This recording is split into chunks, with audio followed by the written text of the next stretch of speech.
All right, Shalom and Barakatham. All praises be to the Most High God, Yahweh, and His Son, whose name is Yahweh Shai. All praises. And it's the Brother Sakalab, back with this lesson all through the Spirit now. Starting this lesson from this article that you see here from www.brookings.edu.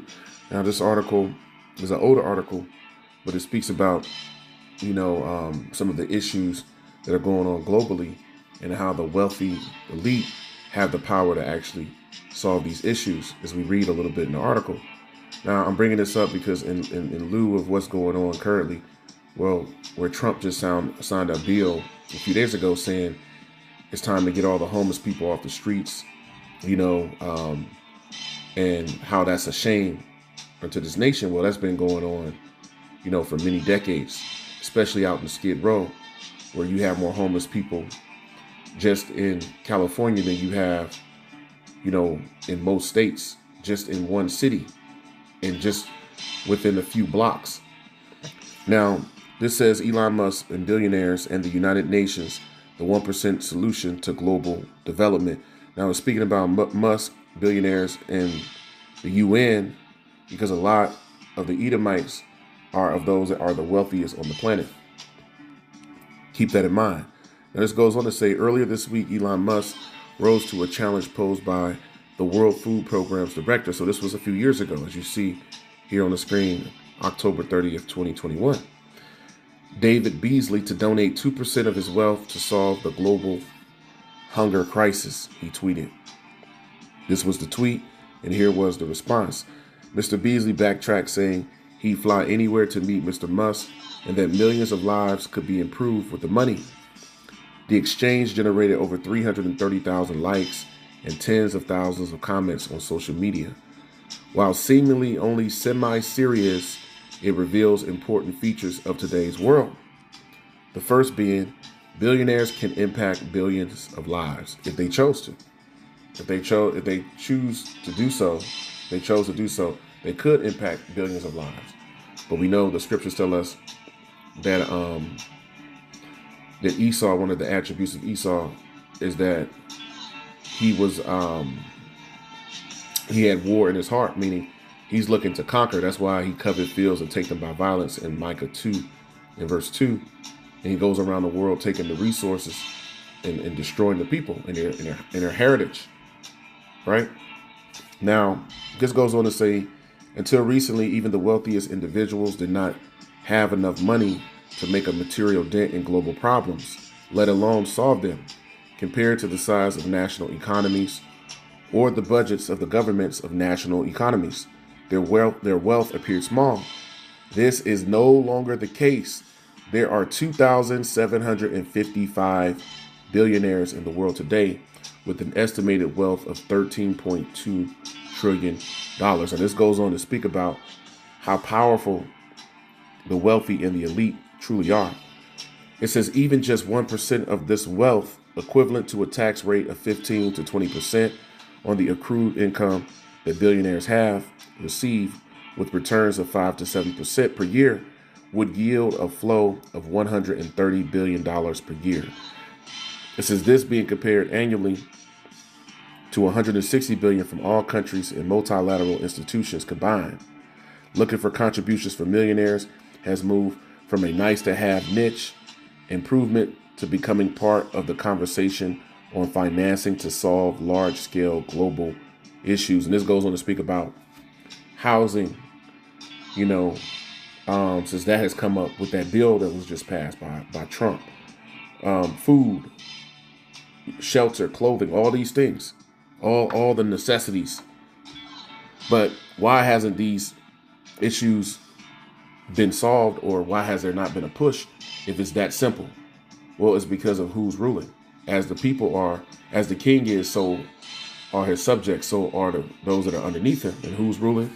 Esau, Edom, the man of sin. Let's show that. This is the book of Job 9 in verse 24. Job 9 and 24, and it reads, the earth is given into the hand of the wicked. He covereth the faces of the judges thereof. If not, where and who is he? So the earth is being ruled by the wicked. And in Malachi, the first chapter, the fourth verse, it tells us that Esau is also known as the border of wickedness. So the earth is ruled by the wicked. The wicked will be ruling in the last days, according to prophecy. So these wealthy elites, don't have the spirit in them to actually do righteousness. That's not in their spirit. That's not in their mind. Let's show that. It's the book of Psalm 10 and verse 4. It says, the wicked through the pride of his countenance will not seek after God. God is not in all his thoughts. So they're not going to seek after God or righteousness because that's not in their heart. That's not in their thoughts. That's not in their spirit. Now, one of the reasons why that is not in their spirit, this comes to mind, Joel 2 in verse 27. It says, and ye shall know that I am in the midst of Israel, God or the Most High, meaning his spirit is in the midst of Israel, the Israelites, and that I am the Lord Yahweh, your God, and none else, and my people shall never be ashamed, because the Most High is in the midst of Israel, not the heathen. Psalm 10 and 4, it says, the wicked through the pride of his countenance will not seek after God. God is not in all his thoughts, because the Most High is in the mind and spirit of the Israelites, who are known in the Bible as the poor of the earth. Poor in spirit, but rich in faith. So that's the difference. So these, the wicked, these heathen nations headed by Esau, which is the wicked being spoken of here in context, or they're ruling, and their rule is showing forth that they truly are the wicked, that the earth has been given into the hand of. James 5 and 1, go to now, you rich men, weep and howl for your miseries that shall come upon you. Your riches are corrupted, your garments are moth-eaten. Your gold your gold and your silver is cankered, and the rust of them shall be a witness against you, and ye shall eat your flesh as it were fire. Meaning the missiles are going to destroy Babylon the Great, right? And the ruling elite. Ye have heaped together treasures for the last days. Behold, the hire of the laborers who have reaped down your fields, and that will be the children of Israel, which is of you kept back by fraud, because this land belonged to Gad and to the northern kingdom, the so-called Latinos and North American Indians, as they're known. And the cries of them which have reaped are entered into the ears of the Lord of Sabaoth. So that's right. So go to now, you rich men, and howl and weep for the misery that's coming upon you, because they are the wicked, right? Now these men, when you read in the scriptures, you see if I go down, verse 5, this is what it speaks about concerning the wicked of the earth. Ye have lived in pleasure on the earth and been wanton. Ye have nourished your hearts as in a day of slaughter. In the NLT it says, you have spent your years on earth in luxury, satisfying your every desire. You have fattened yourselves for the day of slaughter. So the Most High is giving you all that you could ever want, just so he could slaughter you. Just like a heifer, a cow, right before the slaughter. That's how the wicked has been on the earth. This is the book of Psalm, the 37th chapter, speaking of the wicked of the earth. Psalm 37 in verse 34, it says, wait on the Lord Yahweh and keep his way, and he shall exalt thee to inherit the land. When the wicked are cut off, thou shalt see it. So the believers are witnessing the fall of the wicked and the ultimate demise, when the elect are beamed up on the chariots and watch the destruction of Babylon the Great, which is America. Psalm 37 and 35, I have seen the wicked, it says, in great power and spreading himself like a green bay tree. So the wicked, it says, are in great power, and they will be spreading themselves like a green bay tree, meaning they will be very prosperous on the earth. So this clearly shows that this is speaking about the elite, the Illuminati, right? The wealthy, rich families, which it starts with about 20 families, which are the bloodlines of the Edomites. Now, let's show you what the Most High, thus saith the words of the Most High God, Yahweh, and his son Yahweh Shai, concerning the wicked, because Yahweh Shai is coming to put down all rule and authority, which will be the wicked of this earth. Job, Ayawab 20 and 5, that the triumphing of the wicked is short, and the joy of the hypocrite but for a moment. So the hypocrite It's speaking about Esau, Edom here in context.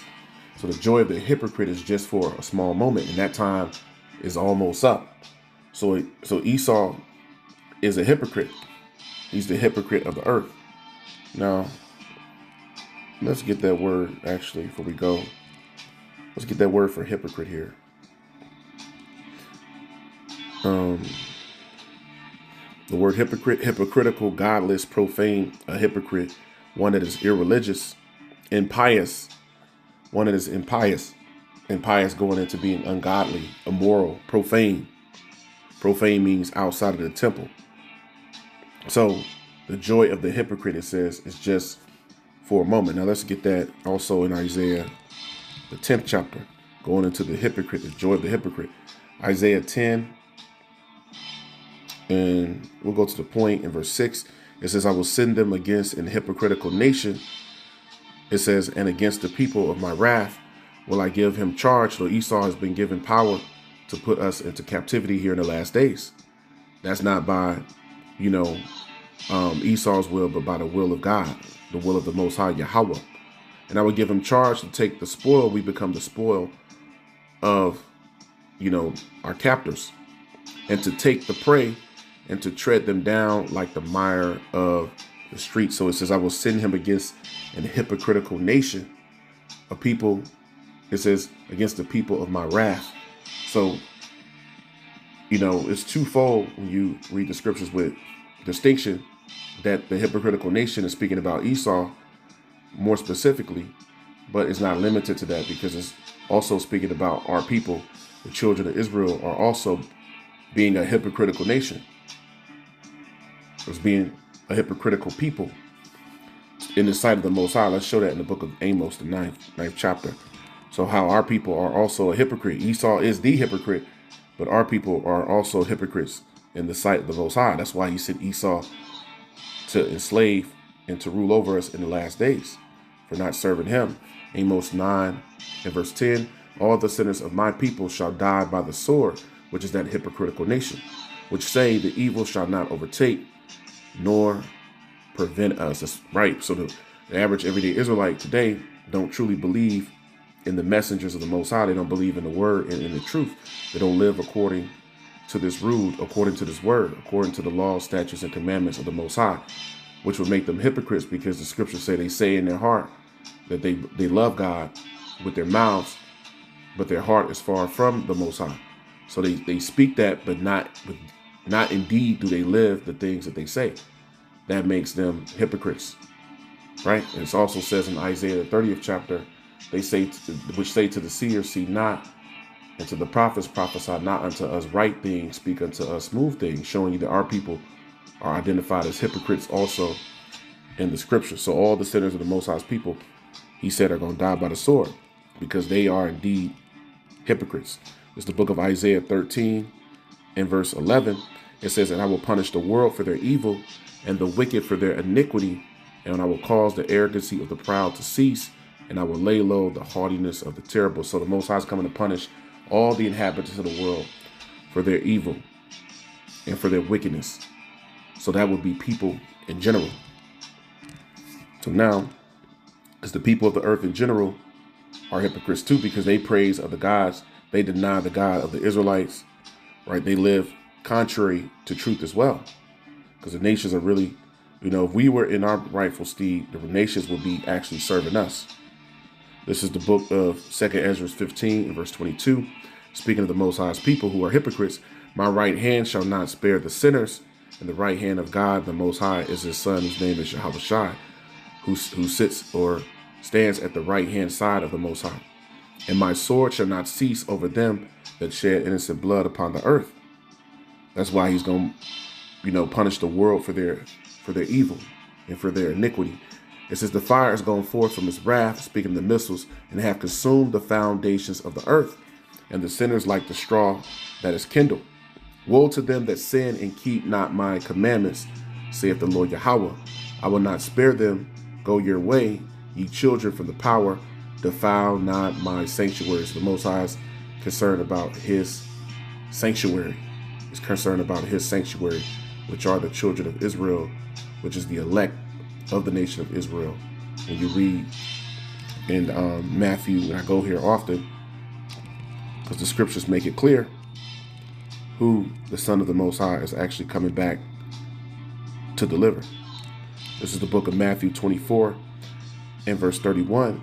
And he shall send his angels with the great sound of a trumpet, and they shall gather together his elect from the four winds, from one end of heaven to the other. So the Son of the Most High, Yahweh Shai, is coming to gather the elect of the nation of Israel. It's coming to gather the elect. Let's emphasize that a little more before we close it out. So that's who Yahweh Shai is coming to actually gather. This is Luke 1, and I'll start at verse 68. It says, "Blessed be the Lord God of Israel, for he hath visited and redeemed his people, and hath raised up a horn of salvation for us in the house of his servant David, as he spake by the mouth of his holy prophets, which have been since the world began."